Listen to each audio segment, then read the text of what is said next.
اب اس میں نوٹ کیجئے، سورۃ العصر میں انسان کی کامیابی اور نجات کے جو 4 لوازم بیان ہوئے وہی یہاں بھی ہیں۔ عنوان جدا ہے، موضوع جدا ہے، وہ موضوع میں بعد میں زیر بحث لاؤں گا۔ موضوع جیسے کہ سورۃ العصر کا ہے راہ نجات، اور آیت البر کا تھا نیکی کی حقیقت، لیکن نیکی کی حقیقت کے ذیل میں وہی 4 چیزیں آ گئی جو سورۃ العصر میں آئی ہیں۔ یہاں بھی جو عنوان ہے جس کو ہم ڈسکس کریں گے بعد میں، یہ عنوان ہے، 2 عنوان اس کو دیے جا سکتے ہیں۔ حکمت قرآنی کی اساسات، یہ اس کا جامع عنوان ہے، حکمت قرآنی کی اساسات، یا اسے مقام عظیمت کہہ سکتے ہیں۔ ان ذالک من عزم الامور، یہ بڑی ہمت کے کاموں میں سے ہے۔ تو صاحب کردار انسان جو ہے، کریکٹر والا انسان، اس کا جو کردار ہونا چاہیے وہ یہاں بیان ہو رہا ہے۔ لیکن یہ ہے کہ اس کے اندر آپ نے نوٹ کیا کہ موضوع کچھ اور ہے، لیکن وہی 4 چیزیں جو سورۃ العصر کی آ رہی ہیں۔ اب ایمان کے ضمن میں یہاں کیا آیا؟ ایمان باللہ آیا، اللہ کے شکر کی تلقین آئی، اللہ کے ساتھ شرک نہیں کرنا چاہیے، اللہ کی صفات آئیں، غنا ہے، غنی ہے، حمید ہے، لطیف ہے، خبیر ہے، یہ ایمان باللہ کے ضمن میں۔ ایمان بالآخرت کے ضمن میں ایک تو اللہ کے کلام میں آیا الی المصیر، میری ہی طرف لوٹ کر آنا ہے۔ دوبارہ آیا الی مرجعکم فانبئکم بما کنتم تعملون، میری ہی طرف تمہیں لوٹنا ہے، پھر میں جتلا دوں گا تمہیں جو کچھ کہ تم کرتے رہے تھے۔ اور پھر یہ کہ خاص طور پر حضرت لقمان کی جو نصیحتیں اس میں ذکر ہوا کہ یہ اعمال انسانی ضائع ہونے والی چیزیں نہیں ہیں۔ یہ نہیں کہ نیکی کی ہوا میں اڑ گئی، تحلیل ہو گئی، ختم ہو گئی، اس کا کوئی نتیجہ نکلنے والا نہیں۔ کوئی بری حرکت آپ نے کی، ظلم کیا، تعدی کی، کسی کا حق مارا، چلو ہو گیا ہو گیا، آپ نے کھایا پیا، ہضم کر لیا، بات ختم ہو گئی، کہیں کوئی جواب نہیں، ایسا نہیں ہو سکتا۔ یہ نیکی اور بدی جو ہے، چاہے وہ رائی کے دانے کے ہم وزن ہو، یہ جمع ہوگی، اللہ ان کو لے آئے گا۔ یہاں تک جو ہے بات حضرت لقمان نے کہہ دی ہے، گویا کہ جو اصل ہے، جو لب لباب ہے ایمان بالآخرہ، ایمان بالمعاد، اس کا جو اصل ایسنس ہے وہ اس میں آ گیا۔ تو ایمانیات کے ذیل میں ایمان باللہ اور توحید، ایمان بالآخرہ اور معاد، ان دونوں کا ذکر موجود ہے۔ اعمال صالحہ میں حسن سلوک کرنا والدین کے ساتھ، ان کے ساتھ حسن معاشرت، اگرچہ اگر وہ غلط بات کے لیے کہیں، شرک پر دباؤ ڈالے کہ شریک کرو کسی کو اللہ کے ساتھ، تو مت مانو، لیکن اس کے باوجود حسن سلوک، ان کے ساتھ معاملہ جو ہے حسن معاشرت کا جاری رکھنا ہے۔ پھر نماز قائم کرو، یہ گویا کہ اعمال صالحہ میں سے الصلاۃ و عماد الدین جیسا کہ ہم پڑھ چکے ہیں، اس کے حوالے سے یہاں پر اس کا ذکر آ گیا۔ پھر یہ کہ خاص طور پر جو ایک میچور انسانی شخصیت ہوتی ہے، اس کی جو کیفیات ہیں، اس میں فقر اور غرور کی بجائے تواضع ہونی چاہیے۔ اس میں بجائے ریاکاری کے انسان جو ہے وہ اپنی نیکی کو چھپانے کی کوشش کرتا ہے، بجائے اس کے کہ اس پر اظہار فخر کرے، نہیں، نہ لوگوں پر دھونس جمانے کی کوشش کرتا ہے، اس کے اندر تواضع ہوتی ہے، تذلل ہوتا ہے۔ اسی طریقے سے میانہ روی، یہ بھی ایک بڑی میچور انسانی شخصیت کا جو ہے وہ اس کا مظہر ہے۔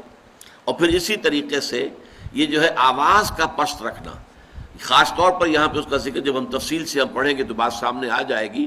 اس کا اصل میں معاملہ ہے، جب کہیں آپ کی بحث ہو رہی ہو کسی سے، کوئی آپ کا جھگڑا ہے، اس میں آپ آرگو کر رہے ہیں، تو بسا اوقات آپ نے دیکھا ہوگا جب ایک فریق یہ محسوس کرتا ہے کہ میرا پہلو گر رہا ہے دلیل کے اعتبار سے، تو وہ اپنی آواز بلند کر دیتا ہے، وہ زور سے بولنا شروع کرتا ہے تاکہ آواز کی بلندی سے وہ اپنے موقف کی کمزوری جو ہے اس سے کمپنسیٹ کرے، اس کی تلافی کرے۔ یہ ہے وہ شے کہ جس سے یہاں روکا گیا ہے، ورنہ بسا اوقات بلند آوازی کی ضرورت ہوتی ہے۔ جنگ کے موقع پر کمانڈرز جب حکم دیتے ہیں تو بلند آواز کے ساتھ دیتے ہیں، اس کی اپنی جگہ ضرورت ہے۔ لیکن یہاں یہ ہے کہ عام طور پر انسان جو ہے وہ اپنی بات بیان کرے، دلیل کے ساتھ بیان کرے، لیکن بڑی شائستگی سے بیان کرے، خامخواہ آواز کو بلند کرنے کی ضرورت نہیں۔ تو یہ اعمال صالحہ میں سے یہ چیزیں ہیں کہ جن کا ذکر آ گیا۔ پھر اگلی اصطلاح وَتَوَاصَوْا بِالْحَقِّ، وہ یہاں ایک مکمل جامع اصطلاح کے طور پر بات آئی ہے۔ یہ قرآن کی ایک مستقل اصطلاح ہے جو 10 مقامات پر اسی طریقے سے جوڑے کی شکل میں آئی ہے۔ امر بالمعروف نہی عن المنکر، نیکی کا حکم دینا، بدی سے روکنا۔ اب وہاں تواصوا بالحق، وصیت کرو حق کی، اس وصیت کرو حق کی یہاں پر اس کو دو حصوں میں تقسیم کر دیا گیا۔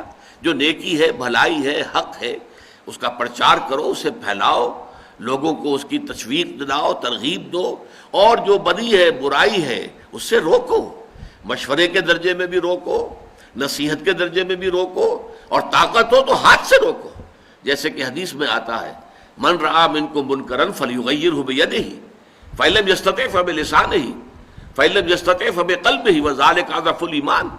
تم میں سے جو شخص بھی کسی بدی کو دیکھے، اس کا فرض ہے کہ اسے طاقت کے ساتھ روکے، ہاتھ سے روکے، اور اگر اس کی طاقت نہ رکھتا ہو تو زبان سے روکے، کہے تو صحیح کہ خدا کے بندو باز آ جاؤ اس کام سے، یہ غلط ہے، یہ حرام ہے، کیوں اللہ تعالیٰ کے غضب کو دعوت دے رہے ہو۔ اور اگر اس کی بھی استطاعت نہ ہو، حالات ایسے ہو گئے ہوں کہ کلمہ حق زبان سے نکالنا بھی ناممکن ہو جائے، زبانیں بدیوں سے کھینچی جا رہی ہو صرف کلمہ حق کے کہنے سے، تو کم سے کم یہ کہ دل میں اس کا برا جاننا، صدمے کا ہونا، انسان اندر کوفت محسوس کرے، اندر ہی اندر کم سے کم وہ پیچ و تاب کھائے یہ کیا ہو رہا ہے، کیوں ہو رہا ہے، اور اس پر اسے تعسف ہو، رنج ہو، افسوس ہو کہ میں کچھ کر نہیں پا رہا، میں اس کے خلاف آواز بھی نہیں اٹھا پا رہا، کجا یہ کہ اس کو ہاتھ سے روکوں۔ فرمایا وَذَلِكَ أَضْعَفُ الْإِيمَانِ، یہ ایمان کا کمزور ترین درجہ ہے، یعنی اگر یہ بھی نہیں ہے تو پھر ایمان ہے ہی نہیں۔ وائے ناکامی متاع کارواں جاتا رہا، کارواں کے دل سے احساس زیاں جاتا رہا، یہ تو گویا کہ پھر آخری درجے میں گویا کہ ایمان کے فقدان کی علامت ہے۔ اور اس کے بعد جو سورۃ العصر کی آخری شے ہے وَتَوَاصَوْا بِالصَّبْرِ، یہاں وہ بات بھی آ گئی وَاصْبِرْ عَلَىٰ مَا أَصَابَكَ۔ اب یہاں پر بڑی شاندار انداز میں بات آئی، جو شے بھی آئے، جو بیتے جھیلو، جو برداشت کرنا پڑے صبر کے ساتھ برداشت کرو، جو تکلیف آئے اسے برداشت کرو، جو قربانی دینی پڑے اس کے لیے تیار رہو، جان دینی پڑے تو دو۔ آخر سقراط نے جان دے دی تھی نا، کس بات پر؟ کہ بعض چیزیں جنہیں وہ حق سمجھتا تھا، معاشرے نے کہا کہ تم اگر یہ باتیں صرف اپنے دل میں رکھو تو ہم تمہیں کچھ نہیں کہیں گے، پرچار نہیں کر سکتے تم اس کا، تواصی بالحق نہیں کر سکتے، زبان بند رکھو تو زندہ رہ سکتے ہو، اور اگر تم زبان بند نہیں رکھ سکتے تو یہ زہر کا پیالہ ہے، یہ عدالت کے اندر بات ہوئی ہے، یہ زہر کا پیالہ رکھا ہوا، ابھی اس کو پی لو اور اپنی زندگی ختم کر دو۔ دیر اینڈ دین اس نے وہ زہر کا پیالہ اونڈیٹ لیا اپنے حلق میں اور جان دے دی کہ میرے لیے زندگی جو ہے وہ بیکار ہے اگر میں حق کا پرچار نہ کر سکوں۔ لہذا اس کے لیے اگر جو ہے انسان کو جان دینی پڑے جان دو۔ رسولوں نے کیسی کیسی تکلیفیں جھیلی ہیں، آپ کو علم ہے، حضور نے کیسے کیسے مصائب برداشت کیے ہیں، یہ سب کیا ہے؟ حق کی دعوت کے ضمن میں۔ آخر کوئی اور جھگڑا تو نہیں تھا، کوئی جائیداد کا جھگڑا نہیں تھا قریش سے، کوئی اور جو زن زر اور یہ جو آج کل ہمارے ہاں مشہور ہیں تین چیزیں جن پر کہ یہ جو جھگڑے ہوتے ہیں، قتل ہوتے ہیں، ان میں سے تو کوئی شے نہیں تھی، لیکن یہ ہے کہ حق کی بات کہنے پر جو بھی تھا جو ان کو گوارا نہیں تھا۔ تو یہ آپ نے دیکھا کہ یہ ہمارے منتخب نصاب کا بہت ہی مناسب تیسرا درس ہے۔